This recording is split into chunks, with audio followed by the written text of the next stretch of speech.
Wala na'y panginahanglan nga mupagawas pa ang dakbayan sa Mandawi og bag-ong executive order kabahin sa no vaccination, no entry sa mga establishmento. Matud ni Attorney Lizer Malate, Business Permit Licensing Office Head, nga may EO na ang dakbayan kabahin niini sa miaging tuig pa.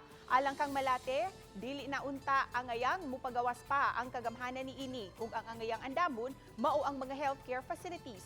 Iyang gipasabot nga dili man mahimong mapugngan ang lihok sa mga tao tungod sa COVID-19, apan ang ayan ganing magpadayon aron magpadayon usab ang tuyok sa ekonomiya ug panginabuhian sa katawhan. Tanang nasod giagyan ni Omicron na araman na. We just have to emphasize on augmenting our healthcare facility. Di na ta manghadlok aning kuan ay survival of the fittest naman lang ni.